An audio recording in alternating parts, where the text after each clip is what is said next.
미국에도요, 가뭄이 심해서 비가 오지 않을 때 비가 오기를 기원하며 지내는 기우제가 있다고 합니다. 미국 사람들도 기우제. 그러니까 여러 기우제가 있는데, 미국에도 여러 기우제가 있는데 그중 하나가 애리조나 사막지대에 살고 있는 인디언 호피족의 기우제라고 합니다. 1930년에서 1940년대 237명의 하버드대 재학생과 332명의 보스턴 지역 또래들의 삶을 무려 68년간 추적하여 작성된 하버드 대학교 그랜트 스터디 보고서에 따르면 호피족이 기우제를 지내면 비가 내릴 확률이 100%였다고 합니다. 비가 내릴 확률이 100%. 호피족이 기우제를 지내면. 자, 그러면 이 확률이 100%인 이유는 뭐냐? 그 이유는 바로 호피족은 비가 내릴 때까지 기우제를 지내기 때문이라고 합니다. 먼저 비가 올 확률이 가장 높은 날짜를 정한대요. 비가 올 확률이 가장 높은 날짜를 정하고, 그리고 무려 16일간이나 기우제를 이렇게 지낸다고 합니다. 자, 그들은요, 이 기우제를 지내면서 16일 동안 기우제를 지내면서 비가 내릴 확률이 가장 높은 날짜를 정해놓고 16일 동안 기우제를 지내면서 그 비가 내린 후를 생각하면서 옥수수 씨앗을 심는데요. 그러면 여지없이 비가 내리는데, 이런 기우제를 통해서 그들은 종족 간의 결속을 다지고 이탈을 방지했다고 합니다. 또한 그랜트 스터디 보고서는 하버드 대학교 재학생의 30%는 훗날에 성공적인 삶을 누렸지만 30%는 사회에 적응하지 못하고 실패했다라고 하는 그런 결과를 보고했습니다. 자, 그렇다면 호피족의 성공과 하버드 대학교 학생들의 그 실패의 차이는 뭐냐? 우리가 말하면 요즘도 하버드대 졸업하면 아주 그야말로 그냥 출세 가도를 보장할 수 있는 그런 명문 대학교잖아요. 그런데도 30%가 인생을 실패한다는 거예요. 그러는 호피족의 성공, 100% 확률, 이 호피족의 성공과 하버드 대학교 실패의 차이는 뭐냐? 그것은 바로 기우제를 들이면서 씨를 뿌리는 호피족의 태도와 하버드대 졸업생들, 그 학생들의 삶에 대한 태도의 차이라고 분석했어요. 그러니까 척박한 그 사막, 서부 애리조나 사막 그 척박한 환경에서도 포기하지 않고 반드시 비가 온다고 믿는 그 호피족의 삶에 대한 긍정적인 태도가 그들을 성공과 행복으로 이끌었다는 거예요. 오늘 우리에게 주신 본문 말씀의 저자인 이 다윗은 임박한 위기와 재난 앞에서 구원을 요청하는 탄원 기도를 하나님 앞에 드립니다. 다윗은 이 기도를 드리기에 앞서서 과거에 큰 위기에서 구원하신 하나님을 떠올리면서 하나님이 지금까지 내 삶에 어떻게 개입하셨는가, 어떻게 역사하셨는가, 그것을 떠올리면서 감사를 드려요. 그는 하나님이 기가 막힐 웅덩이와 수렁에서 구원하신 것은 기도의 응답이라고 고백하며 감사와 찬양을 드립니다. 또한 그는 받은 구원에 대해서 혼자서만 기뻐하지 않아요. 2절과 3절에서 언급된 개인적인 감사의 노래는 9절에서 회중에게 전하는 말, 즉 공식적인 감사의 선포로 확장되고 있어요. 이렇게 확장되는 이유는 뭐냐? 하나님의 구원을 듣는 모든 백성이 자신과 같이 하나님을 믿고 그분을 의지하게 하기 위해서라는 거예요. 이는 11절 이후에 나오는 탄원 기도의 기초가 되기도 합니다. 이처럼 하나님의 구원에 대한 찬양과 공개적인 증언은 개인의 믿음과 회중의 믿음을 강화시키고 연합시켜서 공동체가 한 마음으로 하나님께 나아가도록 도와줍니다. 그리고 시인은 5절부터 8절에서 하나님의 놀라운 구원에 대해서 고백해요. 그는 하나님이 원하시는 것은 번제와 속죄제 등의 어떤 제사가 아니라 자신이 말씀 가운데 순종하는 것이고 희생 제물이 되는 것이라 이렇게 고백하고 있어요. 자, 지난 한 해 동안 많은 기도 제물 가지고 꾸준히 기도하면서 하나님이 응답해 주시길 기다린 사람들이 많을 겁니다. 또 올해에도 마찬가지로 이 세상에서 치열하게 하루하루 살아가면서 또 자신만의 어떤 기도 제목을 붙들고 기도하면서 하나님의 응답을 기다리시는 분들이 있을 겁니다. 다윗도요, 기도 제목이 있었을 거죠. 그리고 오늘 우리의 삶이 만만하지 않듯이 다윗도 그랬을 겁니다. 그러나 다윗은 스스로 해결할 수 없는 문제와 죽음과 같은 수렁에서 끝까지 주님만을 의지했어요. 간절히, 어떻게 해요? 간절히 기다리고 기다리면서 기도했습니다. 마침내 하나님이 다윗에게 응답하셨죠. 오랜 기다림 끝에 하나님께 응답받았을 때, 어떤 기도 제목을 가지고 오랜 기다림 끝에 하나님께 응답받았을 때 저와 여러분들은 어떻게 반응하셨습니까? 다윗이 하나님께 응답을 받은 후에 어떤 반응을 보였는지 본문 말씀을 통해서 살펴보고 하나님이 주신 은혜와 깨달음이 있기를 원합니다. 자, 먼저 다윗은 오랫동안 기도하고 붙들고 간절히 부르짖어 기도해서 응답받았을 때 뭐 했냐? 과거를 회고하면서 하나님이 행하신 일을 찬양했다는 거예요. 하나님께서 내 삶에 이런 것도 이때 내가 이렇게 기도했을 때 이렇게 응답하셨고, 이 모든 것들을 떠올리면서 하나님이 행하신 일을 노래했다는 거예요.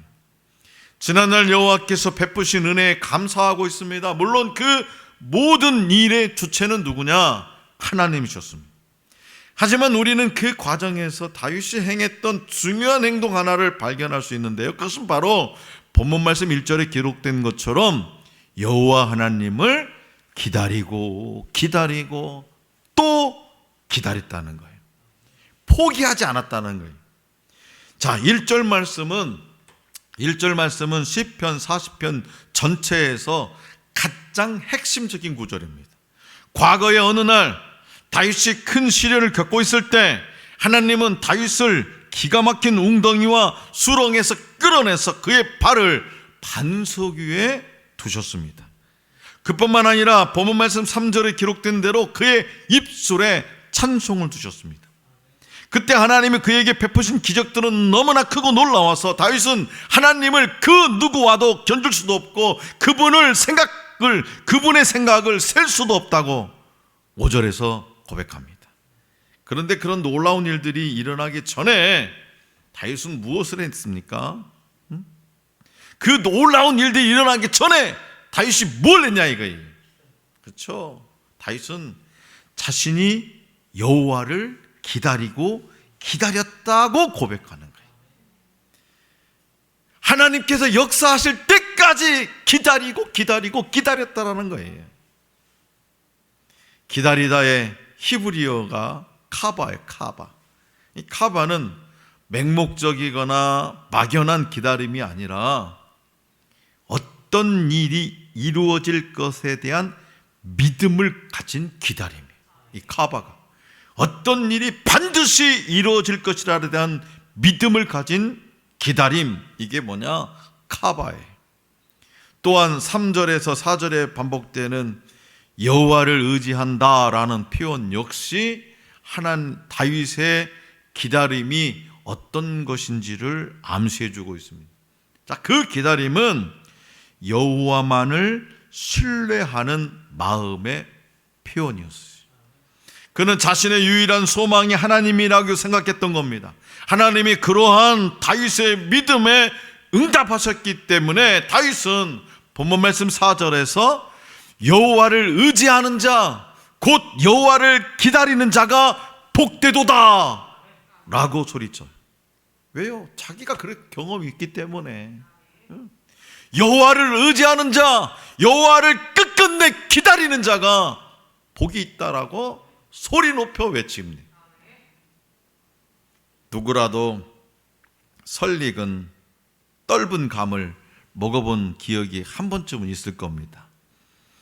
보기에도 이제 예쁜 연주왕석의 감을 딱 흔히 그냥 익은 줄 알고 한 입 베어 먹었는데, 그 맛이 얼마나 떫은지, 그 떫은 맛은 꽤 오랫동안 혀와 입안에 텁텁한 맛이 남았습니다.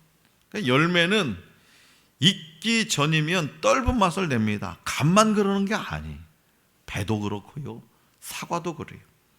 아마 열매가 자기를 지켜내라고, 자기를 지키려고 내뿜는 독성일 것입니다.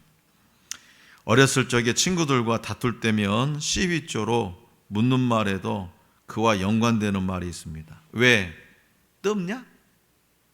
왜 떫냐? 열매건 사람이건 익지 않으면 떫은 맛을 낸다 라는 생각이 드는 거죠. 그렇다면 이 떫은 맛을 없애려면 어떻게 해야 되냐? 별 수 없습니다. 설익은 감을 항아리에다 넣어놓고 기다려야 돼요. 또 다른 방법은 뭐냐? 햇볕을 충분히 쬐면서 기다려야 되는 거죠. 그 기다림을 통해서 거칠고 모난 부분이 다듬어지고, 그 기다림을 통해서 경솔하고 독한 부분이 점점 달짝지근한 제맛을 내게 됩니다. 하나님의 볕을 쬐지 않고서는 피할 수 없는 떫은 인생, 사람의 힘으로는 도저히 빠져나올 수 없는 진흙탕 늪과 같은 인생, 그곳에서 우리를 꺼내 주실 분은 하나님밖에 계시지 않기에 다윗은 하나님을 기다리고 기다렸던 거예요. 이렇게 하나님밖에는 믿을 대상이 없는 사람, 하나님만을 유일한 생명줄로 여기는 사람, 그래서 오랫동안 기다리다가 주님을 만나는 사람은 독기 충만한 떫은 사람이 아니라 생기 충만한 달짝지근한 사람이 된다고 하나님은 다윗을 통해서 말씀하십니다. 성도 여러분, 아무리 급하다고 해서 썩은 동아줄을 붙잡을 수는 없는 거예요. 아무리 예쁘고 화사해 보여도 썩은 동아줄은 도중에 끊어질 뿐입니다. 저와 여러분들을 안전하게 꺼내셔서 든든한 반석 위에 세우실 분은 오직 하나님 한 분뿐입니다. 그 하나님을 타는 목마름으로, 타들어가는 목마름으로 간절하게 기다리는 사람만이 다윗처럼 하나님을 만날 수 있습니다.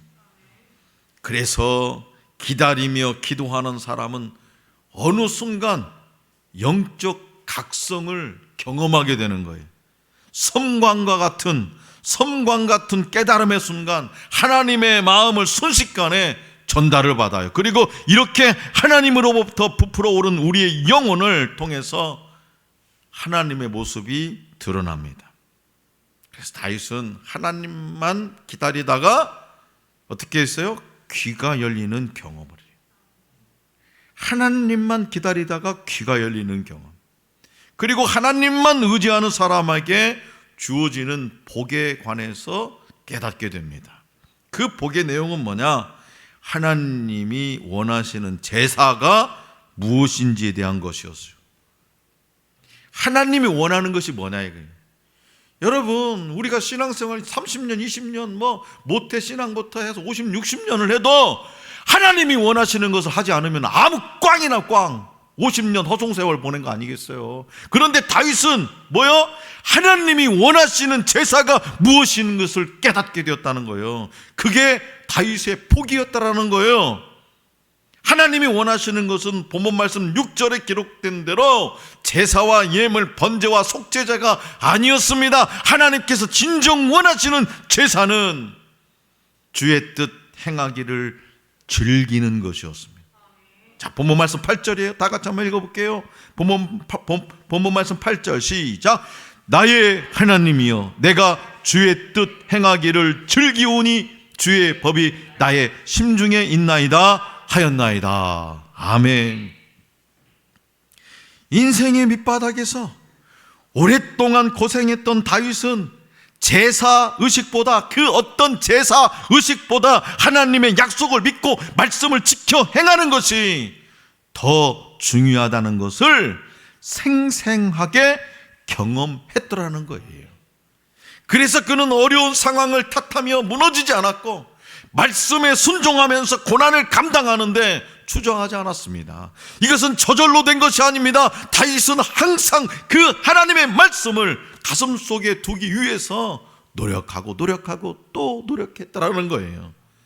그래서 여기서 우리가 깨닫는 것도, 하나님은 저와 여러분들의 한결같은 예배의 삶을 물론 좋아하시지만 신실한 삶의 예배에 대해서 더욱 관심이 많으시다는 거예요. 오늘 주일을 맞이해서 여러분들이 이 예배에다 나와서 하나님 앞에 예배 드리는 이런 삶도 중요하보다, 이것보다 더 중요한 것은 세상 밖에 나가서 어떤 모습으로 살아내느냐, 그것에 대해서 더 관심이 많으시다는 거예요. 예배 드릴 때 할렐루야 막 눈물 쭉쭉 흘리면서 막 주여 주여 하면서 밖에 나가서는 그와 정반대로 같은 사람, 하나님이 기뻐하시지 않는 삶을 산다면 하나님이 원하시는 삶이 아니라는 거예요. 말씀이 기준이 아닌 행위, 순종이 없는 예배는요 아무 의미가 없다는 겁니다. 다시 말해서 한 번의 감사 헌금과 작정 헌금으로 그치는 것이 아니라 지속적으로 말씀에 반응하는 순종의 제사를 드린다면 하나님은 크게 기뻐하실 것이라고 다윗은 선포하고 있습니다. 그렇기 때문에 편죽만 올리지 말고, 편죽이 뭔지 아세요?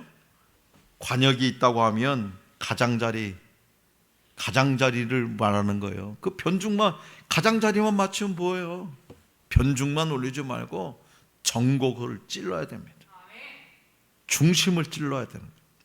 하나님이 저와 여러분들에게 정말 원하시는 것이 무엇인지 그 정곡을 찔러야 되는 거예요. 하나님이 기뻐하시는 것이 무엇인지를 깨닫고 실천해야 됩니다. 그렇다면 하나님이 우리를 통해 기뻐하시는 것은 무엇일까요? 하나님은 먼저 제사와 예물을 넘어선 우리의 마음을 원하신다. 우리의 마음을, 그리고 말씀을 기준으로 행동하는 순종의 삶을 원하십니다.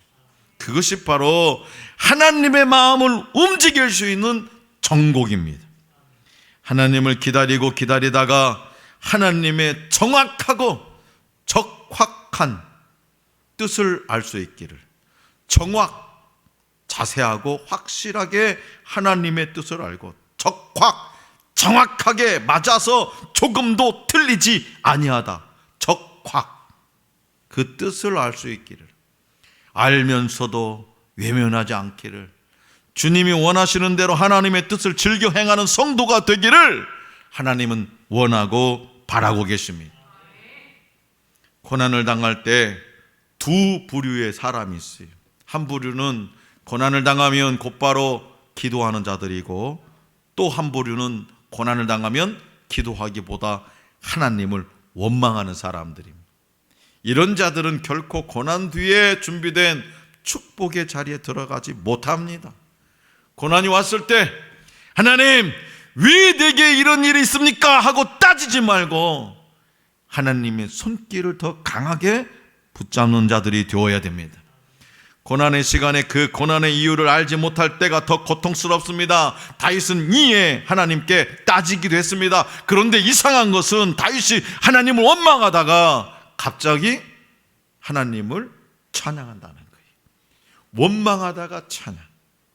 다윗은 어디에서 답을 찾았을까? 그는 기도하다가, 하나님을 기다리면서 기도하다가 자신의 교만함을 발견하고, 기도하다가 하나님의 거룩하심과 전능하심을 깨달았다는 거예요. 고난 때문에 내 옆에 계신 하나님을 보지 못하면 안 됩니다. 고난 때문에 하나님이 보이지 않는 것은 내가 너무 그 문제에 깊이 빠져 있기 때문이죠. 아무리 고난이 커도 내 곁에 계신 하나님을 보아야 돼요. 아무리 큰 고난을 당해도 우리 주님은 그 고난 속에 계십니다. 사랑하는 성도 여러분, 이 세상에는요, 우리가 이해하지 못할 일이 너무 많습니다. 이해하려고 하고 싶어도 이해가 안 되는 일이 너무나 많이 벌어집니다. 이 세상에 일어나는 일들의 99.9%는요, 우리가 이해할 수 없는 것들이래요. 우리는 자연계의 질서를 상당 부분 이해할 수 없습니다.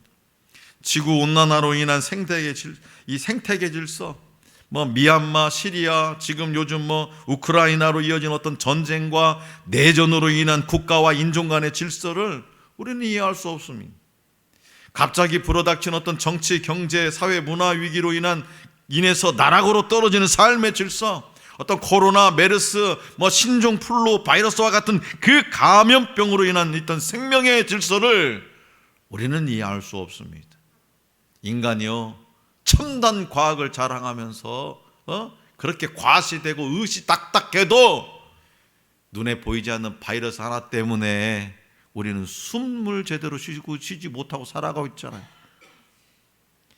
따라서 내가 이해할 수 없는 일을 만났을 때 어떻게 해야 되느냐? 우리는 겸손해야 됩니다. 이해할 수 없는 일을 만났을 때 우리의 이해 너머에 계신 하나님을 바라볼 수 있어야 됩니다. 여호와 하나님을 기다려야 됩니다. 오늘 우리에게 주신 본문 말씀 중에서 딱 1절은 2022년 새해에 바게리 청년에게 주신 하나님의 말씀입니다. 그리고 오늘 저와 여러분들에게도 주신 생명의 말씀이죠. 하나님은 바게리 청년이 다윗처럼 내가 간절히 주님을 기다렸더니 주께서 나를 굽어보시고 나의 울부짖음을 들어주셨다고 고백할 수 있기를 원하십니다.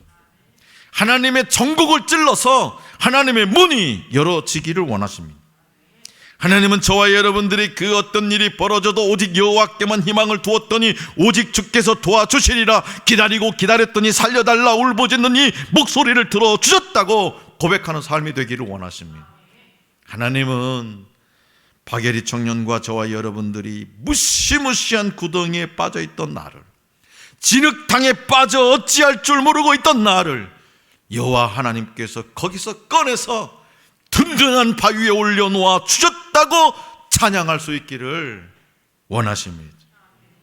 그러므로 바게리 청년과 저와 여러분들도 어떤 환경과 역경 속에서도 여호와 하나님만을 기다리면서 울부짖어 의지하여서 다윗처럼 하나님을 찬양하고 우리의 신앙을 고백할 수 있기를 원합니다. 신앙생활 한다고 하면서도 편중만 울리지 말고 하나님을 기다리다가 하나님을 기쁘시게 하는 신실한 삶의 예배, 성숙한 삶의 예배로 하나님의 전곡을 찔러서 다윗과 같은 복된 인생이 될 수 있기를 간절히 기원합니다.